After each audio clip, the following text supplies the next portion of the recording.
What's going on, football fans? Today I'm coming at you guys in my OG Melvin Gordon Chargers jersey when he wore 28 a couple seasons ago and helped my fantasy team win the championship in my league. This was before he signed with the Broncos and was number 25 this past season, but that's beside the point. Today I'm coming at you guys with a mock draft video post the Miles Sanders injury that happened at practice a couple days ago. So without further ado, I'm not going to waste any time and let's get right into it. Alright, a bit of a settings change here, so I'm actually trying things out. I'm going to go in light mode for today's mock draft opposed to the dark mode that I did in the last video. So with that being said, let's start the draft. So this is going to be kind of a quick mock draft. It's going to be very speedy, and I'm the only one picking in this draft besides the sleeper bots. So this is a full PPR draft, and as we see here, the first 7 picks off the board are all running backs. So this is the spot where I would have taken Miles Sanders prior to his injury that he got at practice a couple of days ago. I would have every time clicked draft on Miles Sanders over any other running back on the board right at this spot. So with the injury, I'm fading him off my board slightly. So I'm still going to pick him high in my leagues, but not quite as high because I valued Sanders as my running back between 5 and 8 depending on the scoring settings. But now I have to let off just a tad on Sanders because of the injury. And if he's not able to come back to practice before the start of the regular season, that's when I'm going to have to keep pushing him down my board, because if he starts the season off not fully healthy and he enters the week 1 game with some sort of an ailment in his leg or whatever the injury is, he's going to continue to get more hurt, and he's going to see his production fall down because of the injury. And it's something that can completely derail a season. So I don't really want to risk my first round pick on Miles Sanders if I have some sort of an injury risk or question marks regarding his health. So for that reason, I'm going to pick Joe Mixon at the 1.8. So 8 running backs to start off a PPR draft, as crazy as that sounds. Joe Mixon's a guy I'm kind of picking as a floor play because I'm not really buying into his ceiling with the Bengals' first-year offense. I think that they'll be quite a bit better with Joe Burrow this year and Jonah Williams returning, but their division especially is why I'm not extremely high in Mixon's ceiling, because the competition they're facing from the defensive fronts in the Ravens, Browns, and Steelers is just brutal. So Mixon's a guy I think that's going to be a really safe 100-yard performer or like 60 yards and a touchdown type of guy, so he'll give you nice RB1 numbers and a little bit of passing volume as well. So I like Mixon there at the 1.8. He's not necessarily going to be a league-winning pick, but he's going to prevent you from losing your league in the first round, if that makes any sense, because taking a risky player early on and then having them bust can completely derail your season, and a risky guy is not how you want to start out your draft. So that's another reason I'm fading Sanders in the first round, because he now has risk attached to him. So I picked this 1.8 spot for a reason. This is actually the 2.5 or the 2.4 is kind of where I'm comfortable taking Sanders.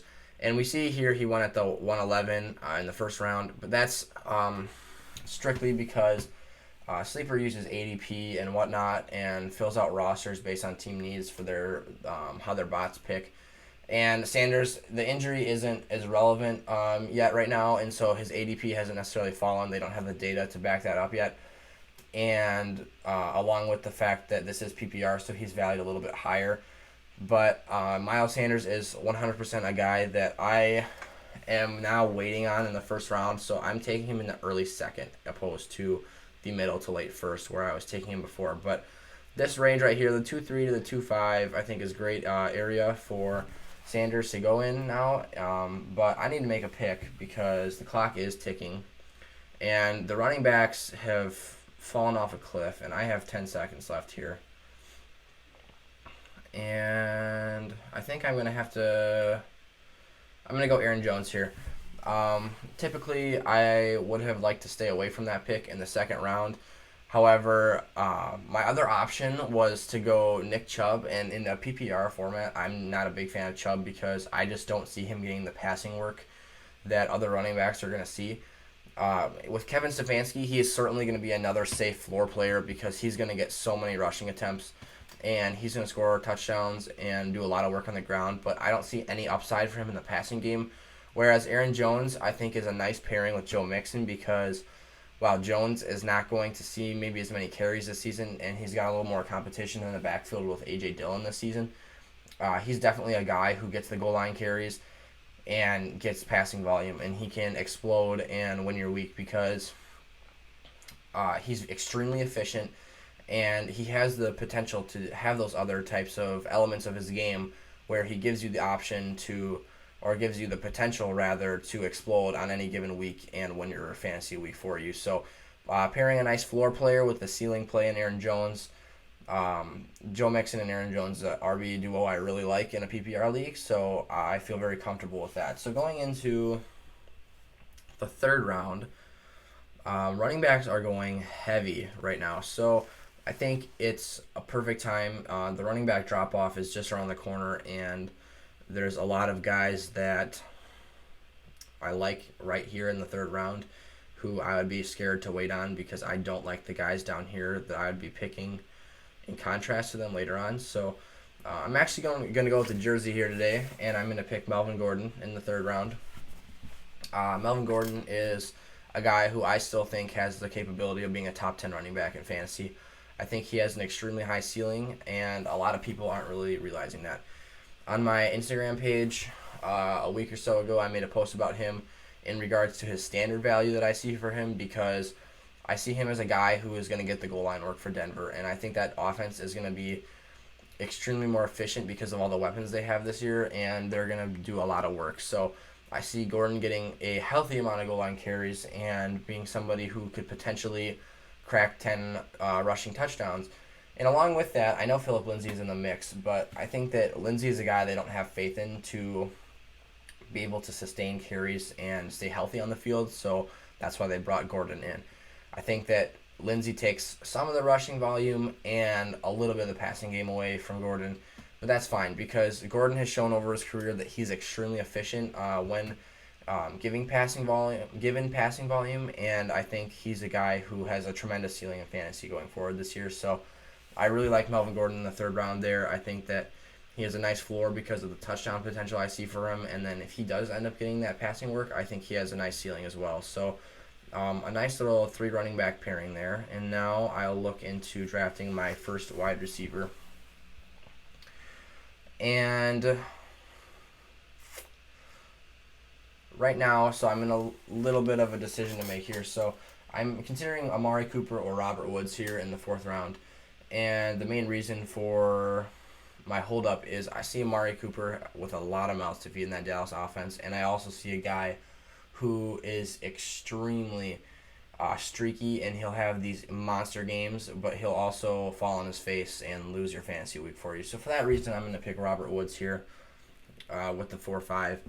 I think that Robert Woods is an extremely safe play any given week because Woods had 140 targets last season and only 2 touchdowns to show for it. And that just doesn't happen for a guy getting that much volume. Woods is also very talented, and he has rushing value to add on to the top of his passing work. So in Sean McVay's system, I really like Woods. He just has a value coming from all sorts of different places with end arounds and wide receiver run game that he gets in Los Angeles. I really like Woods. So that's why I went with him there. In the 5th round, unfortunately, I missed out on the tight end break. If you've been watching my other videos, you know I really like to get a top-tier tight end, and I like to get them early. Zach Ertz is kind of the end of my tight end tier 1, and that's the group of guys I like to get, those top 4 tight ends. However, I also am a fan of Darren Waller. I just am not comfortable picking him here in the 5th round yet, so I think I'm going to pick elsewhere this round. But I think that if had Ertz been there at the 5-8, I would have not hesitated one bit, and I would have picked him. However, that is not the case that we are currently in, so I'm going to go running back yet again with a guy who in PPR formats, I think, especially this being full PPR, I think could be the best rookie running back in fantasy for 2020. Swift is a guy who I think has the potential to be an extremely efficient runner with Detroit, and he doesn't necessarily need the workhorse 20 game touches count that a lot of fantasy running backs need to sustain value. I think that in the passing game, he's such a complete player that he can break off long runs after the catch and will hold extreme fantasy value I could see him taking over the starting role in 4 to 5 weeks from Kerryon Johnson, because Kerryon Johnson has shown over his first 2 seasons that he's not able to stay healthy. And I think that Swift is a more durable player and also a more complete player. So I think that he's kind of the complete package and can give you those league-winning numbers out of a flex position down the second half of the season that you're looking for in your fantasy lineups. So I think I'm a big fan of Swift in PPR leagues this season. So here we are in the 6th round. I would have liked to take Darren Waller here. However, he just went the pick right before me. So that's unfortunate. So I guess this is a little bit of a different mock draft in comparison to my normal strategy. I'm actually going to have to fade the tight end here because I'm not a fan of many of these guys. I'll fade them for a couple more rounds. But I've grabbed 4 running backs I feel really comfortable with, and that is perfect for fantasy this year. You have to get your running backs early this season, and I did just that. I went 4 or 5 rounds I picked running back, and I got a really safe wide receiver one. So with that, I'm going to have to pick wide receiver here in the 6th round. And looking at the board, I'm going to go with a guy I haven't picked before, and that's Will Fuller. And I think that my reasoning behind picking Will Fuller is Deshaun Watson just came out at practice and said that he thinks Will Fuller is going to ball this season. And for a quarterback to be saying that about his wide receiver shows his faith in Fuller and that he values Fuller as his top target. So especially with all the question marks we had there, I just see Brandon Cooks was just drafted, but I really think Fuller will be the guy in Houston this season. He's showing humongous potential over his career there. His only issue has been health, but I think that Fuller has the chance to stay healthy for a full season. So, and if he's able to do so, Fuller is going to put up crazy receiver numbers. I'm going to pick another guy I'm huge on here in the 7th round at wide receiver, and that's Tyler Boyd of the Cincinnati Bengals. Boyd is a guy who has had 2 back-to-back 1,000-yard seasons, and he's done it with terrible quarterback play. We're talking Drew Driscoll, banged up Andy Dalton, and some other guys that are just no names. Tyler Boyd has been extremely productive, and he's had a healthy touchdown count the last couple seasons. And I think a lot of guys are just accustomed to that as his production going forward. I think going forward with Joe Burrow, the improvement in quarterback play is going to do wonders for Boyd. And especially with A.J. Green kind of being on his last stretch of his career, I think that Tyler Boyd is an extremely underrated player in fantasy this year and a guy who could explode. There's a chance that Boyd's the number 1 wide receiver in the offense this season if A.J. Green is not what he used to be. I think that Boyd, if he's able to sustain his touchdown production that he's been having the last couple seasons and can get somewhere from 12 to 1,300 receiving yards, he's going to be a fantasy monster, and he's going to win leagues at that spot in the draft. So I love picking Tyler Boyd there. I think it's a great pick, and I actually like it more than the Will Fuller pick, but I knew that I could wait on Boyd just a little bit because of the ADP. So I got 2 wide receivers who I'm really comfortable with there. 2 guys who one's more risky and I think one's more safe, and that's a great thing to have. You got to have the option in your fantasy lineup to start who you choose. So looking at the board now because my pick is kind of winding down here. I do like Matt Ryan here in the 8th round. I think that's a valuable pick. Yeah, I'm going to go Matt Ryan. Matt Ryan kind of rounds out my QB tier for 2020 for, I would say, 2nd tier quarterbacks. I don't necessarily think he's going to put up Mahomes or Jackson numbers, but I think that he's in that Dak Prescott, Russell Wilson, Deshaun Watson, Kyler Murray range. I think that he's got a lot of weapons there in Atlanta, and he has a lot of different options to throw the ball to. And with Julio Jones, and then everyone seems to be predicting a Calvin Ridley breakout season. So, and then along with that, a lot of guys are on the Hayden Hurst bandwagon. So, all signs should be pointing up for Matt Ryan in 2020. So, I think he's a very safe play at the very least. And in that division where they're going to be throwing a lot because of the high-level offenses they have in the NFC South, I think that Matt Ryan is a great fantasy player in 2020 and a guy I'm super comfortable with as my QB1 this year. All right, so now into my 9th round pick. I'm looking at probably tight end. I am going to actually go tight end, and I have Jared Cook in a tier above Hunter Henry, Tyler Higbee, Hayden Hurst, and even Evan Ingram for that matter. I have him as my tight end 6, just outside of Darren Waller and Zach Ertz, rounding out that top tier of tight ends that I was talking about before. I think that Sean Payton loves to throw to tight ends in New Orleans, and Drew Brees also loves connecting with them in the end zone. So Jared Cook, to me, is the next safest pick with the highest upside for tight end, and a guy that I really like in fantasy this season. He was great with the Raiders 2 years ago, and he was great with the Saints last season. So zero issues with that pick there. I knew I could wait a couple rounds to grab him, so that's why I did that with the 9th-round pick. So here in the 10th round, I'm looking for potentially another running back, but there's not really any I like at this value, so I might go wide receiver again here. At this spot here in the 10th round, I'm just going to pick a guy who I think could be a league winner, and that's Tony Pollard. I don't necessarily love the pick. There wasn't really anyone on the board, to be honest, that I was too thrilled about at this position, so I just kind of took a flyer and just took a guy who has extreme volume for or extreme potential for volume in the passing game, as well as if Ezekiel Elliott by some chance misses time, Tony Pollard is going to be a great guy in your lineups, and he's going to be extremely effective. So that's what I did with Pollard there. There wasn't really anybody on the board I was too in love with and felt that I had to pick.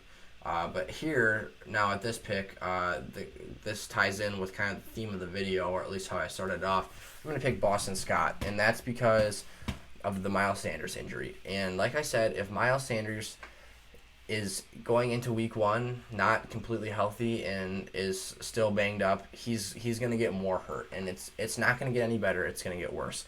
And in that case, you're going to want the backup. I think that at the moment, Boston Scott is the most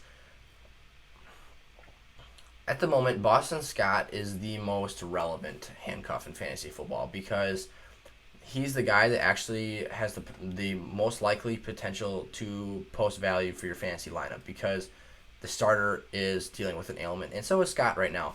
But if Scott, by some chance, who is also dealing with a lower body injury, happens to come back prior to Sanders, and he is 100% healthy while Sanders is not, Scott has the potential to get the work in Philadelphia. He's not a great running back, but he's efficient, and the Eagles showed us that they have somewhat faith in him, because in Week 17 last season, they gave him close to 20 carries, I believe, and he was terribly inefficient with those touches, but he got in the end zone 3 times, and that's what matters in fantasy sometimes, is scoring opportunities. So Scott's a guy they've showed that they are somewhat comfortable giving the work to if something happens to Miles Sanders. So that's why I picked Scott there. He's a very relevant handcuff in fantasy this season, more relevant than anyone else at this moment in time. So here's my pick in the 12th round.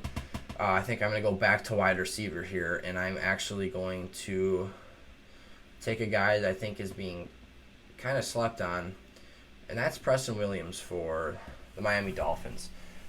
Williams is a guy who was actually targeted by Ryan Fitzpatrick more than Devontae Parker was prior to him tearing his ACL. He was very effective in fantasy, and had it not been for the ACL injury, I think that Williams would have outpaced Parker for targets, receptions, and even maybe touchdowns. So I think that Preston Williams is a guy with a lot of upside. He's been practicing without restrictions in the Dolphins camp, so I have zero issues taking Preston Williams, especially with a pick as, I don't want to say invaluable, but picking Preston Williams in the 12th round is just a safe pick. Like, you're really not going to lose too much if he doesn't pan out for you. And so I love the pick there. I have zero concerns with taking him at that spot. And then, looking at the group here, in the 13th round, I think I'm actually going to pick a insurance policy, per se, to Jared Cook, and that's TJ Hawkinson. So T.J. Hawkinson was a guy who was an absolute fantasy stud when he was on the field with Matt Stafford the first couple weeks of the season. Hawkinson showed flashes of elite receiving ability, and he got in the end zone a couple times. But then Stafford and Hawkinson ended up missing time, and then down the course of the season, the chemistry was just off with the other quarterbacks, and Stafford came back like. Actually, I don't think Stafford came back at all because the Packers. I'm a Packer fan, and we played the Lions week 17, and they still were playing David Blau. So Stafford actually never came back, and Hawkinson was just not getting the passing work from those other quarterbacks. So I think that if Stafford is on the field and so is Hawkinson, they make fireworks happen, like big plays, touchdowns.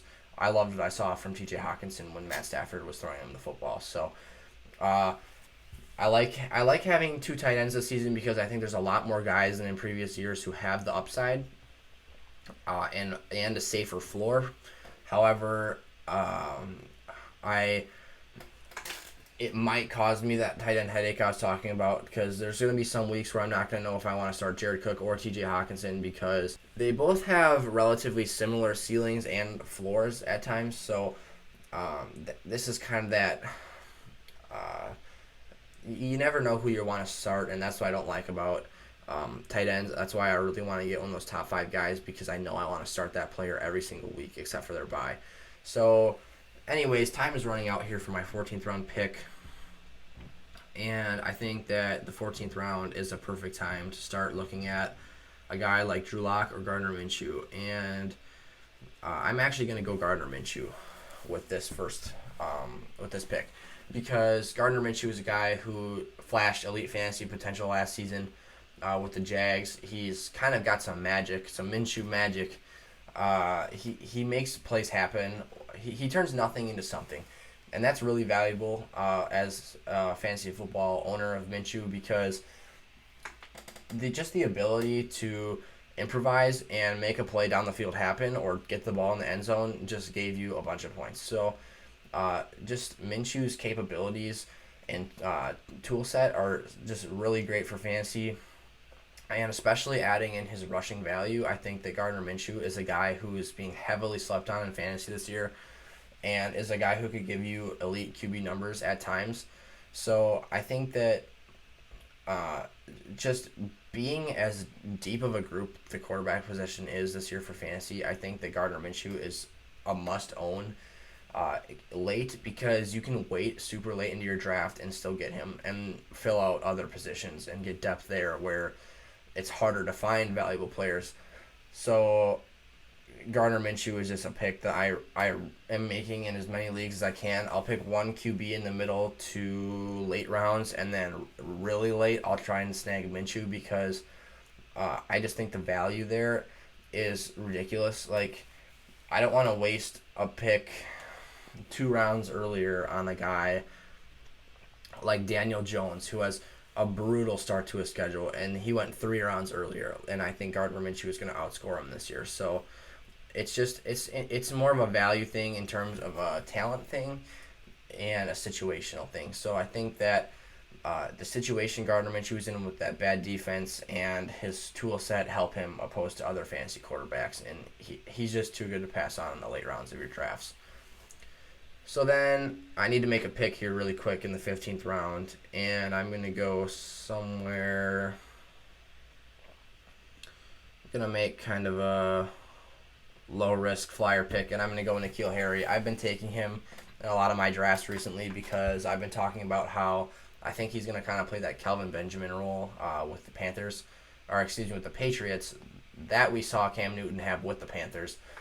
I think that he's going to be kind of the big body red zone target that Cam's going to throw to down there. And I think that Harry is a guy who could get like 6 to 8 catches, make a couple down the field. So he could get close to 80 to 100 yards on a given week and then get in the end zone. So I think that Harry at the 15th round is a great prospect and a guy that could really return value for you, especially that late in the draft.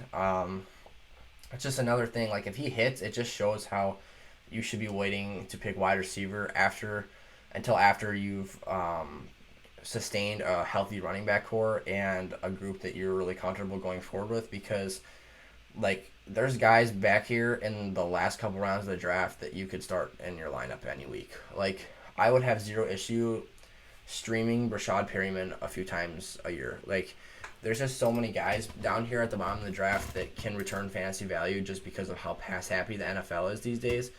And that's a great thing for fantasy because it makes your choices a lot easier in your drafts. And then down here in the 16th round, I actually have to go defense and kicker because those are the two positions I'm missing on my team at the moment. So I think that defense is a little bit more valuable and harder to find in an elite group. I'm not really in love with any of these picks, but I think it's safe to go with the Packers here. And as a Packer fan, I know you can say it's a bit of a biased pick, but my reasoning behind that is we have a lot of ball hawks on our team and guys that are going to create turnovers along with a very good pass rush. So we're going to get sacks, we're going to get points for sacks, and we're also going to get those interceptions and fumble recovery points. There's times when the Packers give up humongous plays, and it can be kind of a killer for your fantasy defense. But I think that most weeks that's going to be offset with kind of our playmakers and our ball hawks getting the football in their hands and potentially getting in the end zone a couple times. So, and then I really like our kick returner, actually, Tyler Irvin. This is a bit of an odd breakdown going so in-depth for a defense, but I think that there's a potential for a couple kick return touchdowns this season for the Packers. So that's why I went there. And then with my last pick, I'm just going to go Brandon McManus. And my reasoning behind that, McManus plays in Denver, Mile High Stadium. Kickers tend to be able to kick farther field goals from like 60 yards and whatnot. So if your league has like a boost for the range of a kick, I think Brandon McManus is a great option because he's going to miss some kicks, but he's also going to hit some absolute rockets and get you big point field goals. So, all right, that concludes today's PPR mock draft. If you guys enjoyed the video, please make sure to like and subscribe to the channel. I'll be coming out with videos like this 3 to 4 times a week with at least 2 mock drafts per week. So make sure to stay tuned for that, you guys. And go check out my Instagram page at Sizzle Fantasy Sports. I post daily graphics with analysis on all different types of fantasy players for the season. So if you guys are interested in that, go check that out. And with that being said, I'll see you guys next time. Peace out.